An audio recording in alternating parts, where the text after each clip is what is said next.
So mga Lods, welcome back to another content. And for this video po, pag-uusapan natin si Rapido at saka yung issue niya with Gabriel Go. Okay, si Gabriel Go kasi ay eto to siya. Isa po siyang siya po yung MMDA. Hindi siya yung chairman pero parang siya yung mga head ng mga enforcer. Ganun yata yung position niya.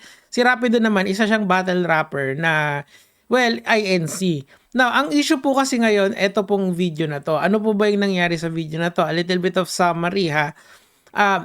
Nahulihan kasi ng etong si Kuya kasi, etong naka Sando is nahulihan siya na nasa bangketa siya gumagawa ng kanyang trabaho.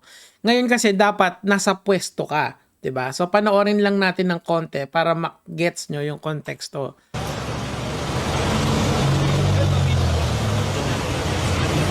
So, ayaw pa niya kasing ibigay yung lisensya niya. So, ang nangyari, dumating si Gabriel Go, parang yung mga manager ng enforcer, para siya yung mag-explain dito sa tao, okay?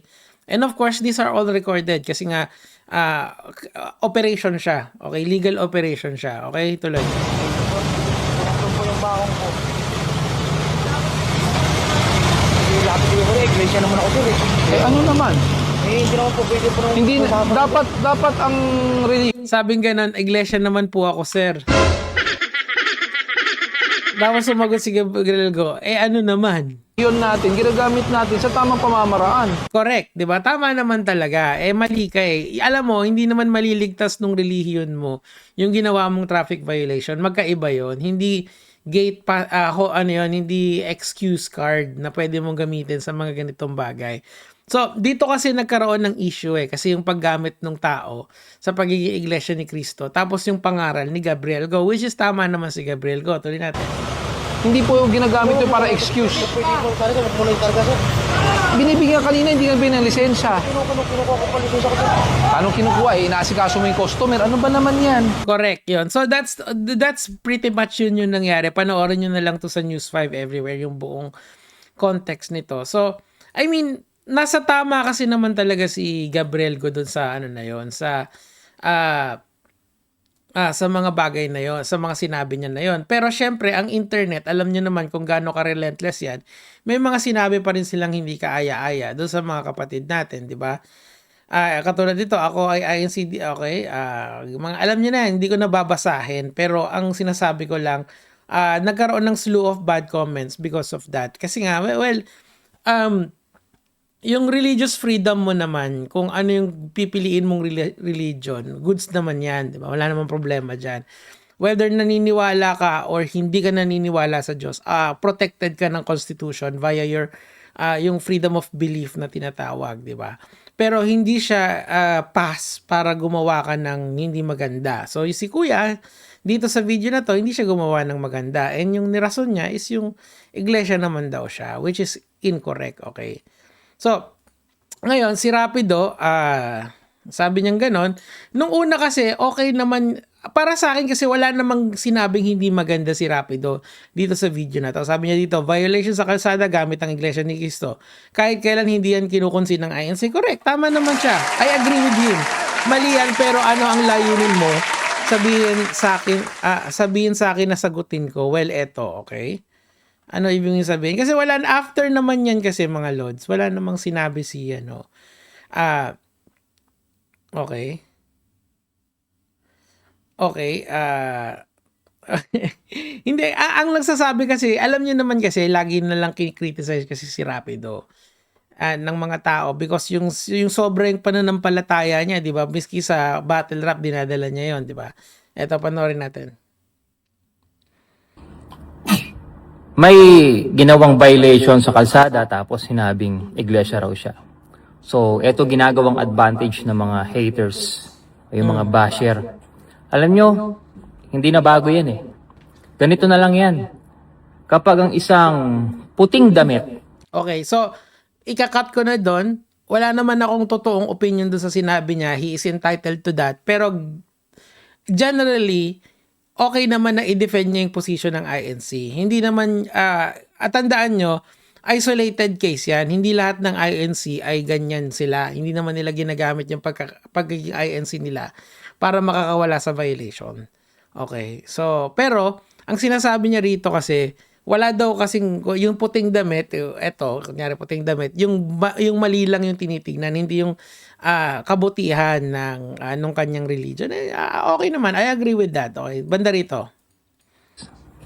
So, hindi na tayo kailangan makipag-argumento sa mga ganyang tao na mahilig manilip ng mali ng miyembro. Okay, so, and kasi nga, alam nyo naman yung mga haters minsan ni Rapido. Lagi na lang siyang tinitrigger sa ganyan.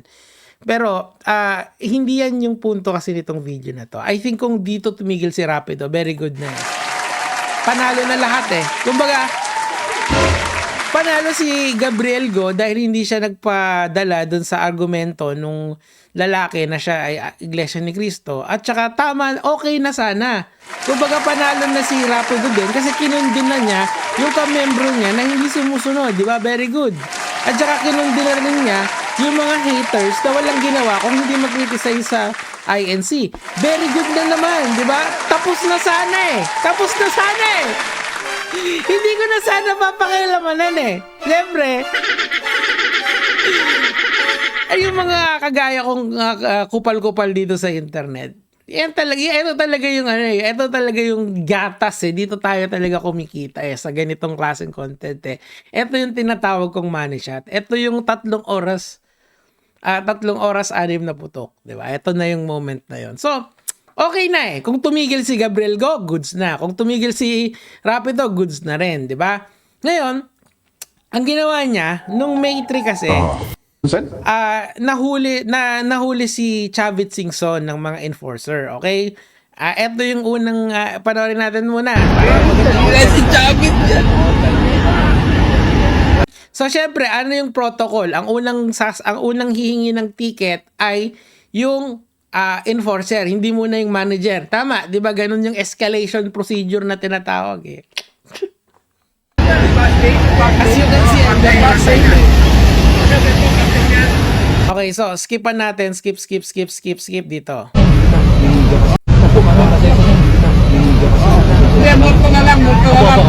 Overtake lang kami.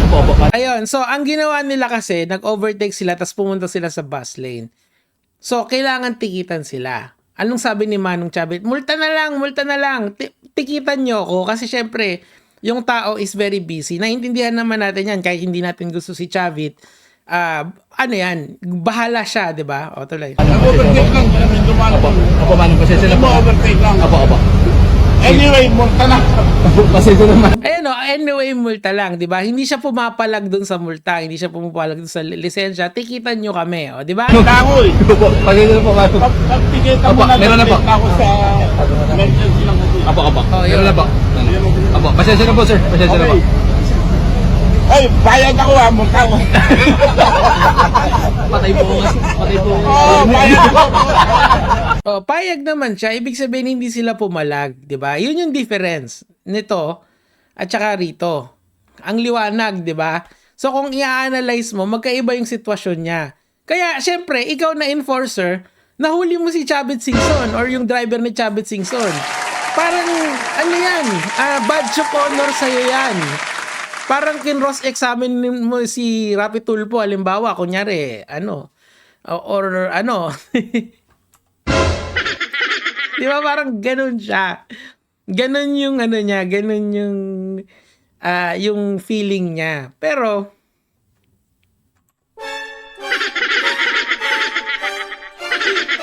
ang akin lang kasi sana intindihin tong importanteng context. Kasi ito yung nangyari, di ba? Na kinalkal ni Rapido yan. Tingnan niyo yung caption. Sabi ko sa'yo, eto na yung putok, di ba? Eto na yung, tapos na tayo dun sa 3 oras, eto na yung putok, okay? Sabing gano'n ni Rapido. Basahin natin, no? Dito.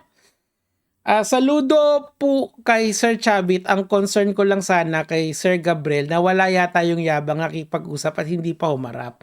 Kasi nga, natapos na agad yung issue doon sa mga, sa mga enforcer niya, di ba?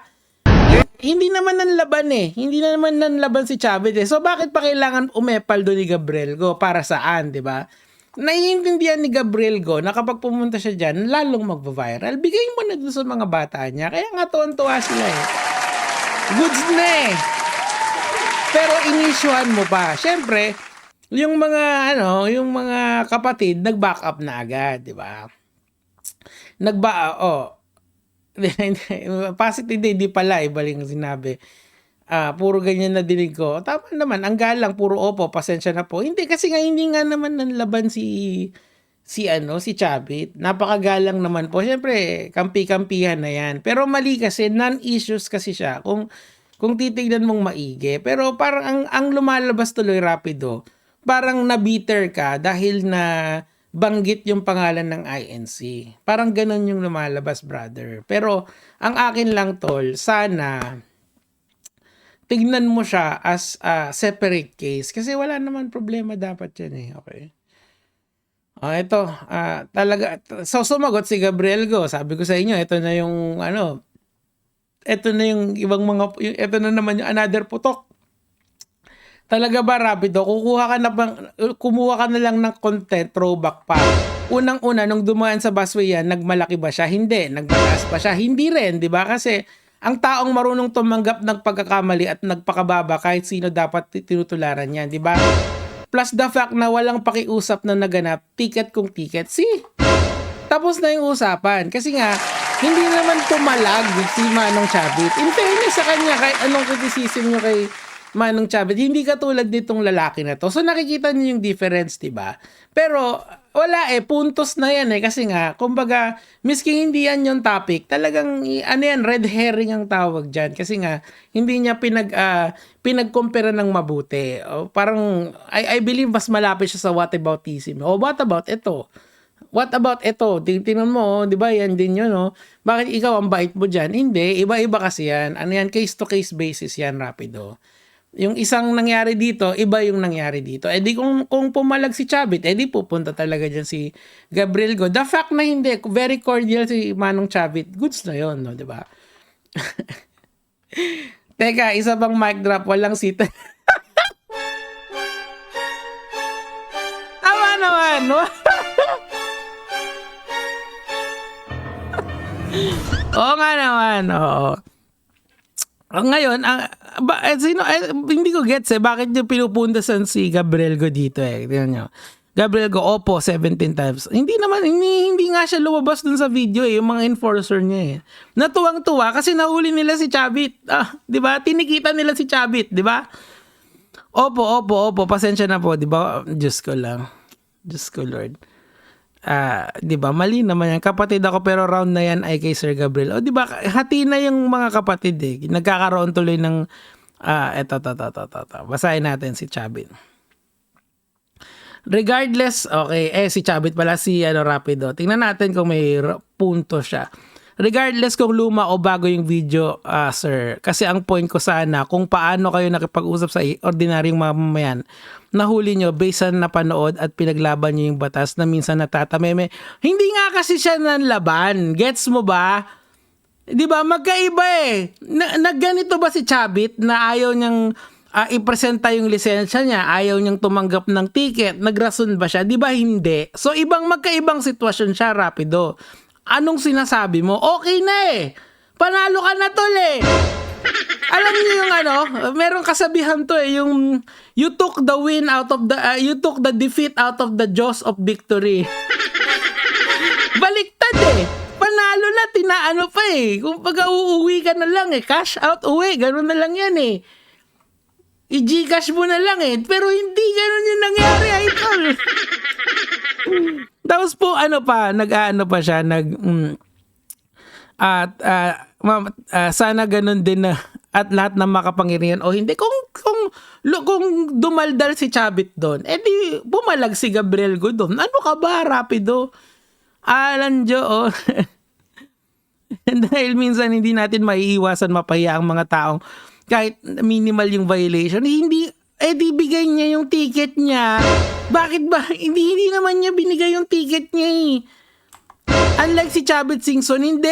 Pinagpilitan niya pa, hindi hulihin niyo ako may napanood naman natin lahat. Ayan tingnan mo. Apo, pasensya na po sir. Pasensya na po. Ay, bayad ako ha, multa ko. Patay po kasi. Patay po. Oo, bayad ako. Aba, wala. Hindi ako tumaan, nag-overtake lang. Di ba? So, tikitan niya siya. Titikitan. Eto, hindi naman eh. Di ba? Anong sabi niya rito nung tinikitan siya? Iglesia ako. Dito, anong sabi niya? Payag ako. Kasi may ginawa siya. Hindi niya kinontes eh. Hindi niya dinipensahan eh. At dahil doon, Rapido, meron kang isang palakpak. Isa lang. Hindi kasi mali. Rapido naman, wag mong gawing personal lagi and about sa religion mo ito. Ito ay isolated case na nag-attempt na gamitin yung religion para makaalis doon sa kasalanan ginawa sa traffic in relation to traffic. 'Di ba? So sana intindihin mo yung nuances nito, yung difference nito. Kung hindi, pwede naman tayong mag-usap. Kung gusto mo, magharap tayo. 'Di ba marami ka namang issue sa akin? Magkwentuhan tayo, walang diskusyon. Laban mo yung religion mo, lalaban ko yung science ko. Yan lang naman po yung sa akin for today, mga Leds.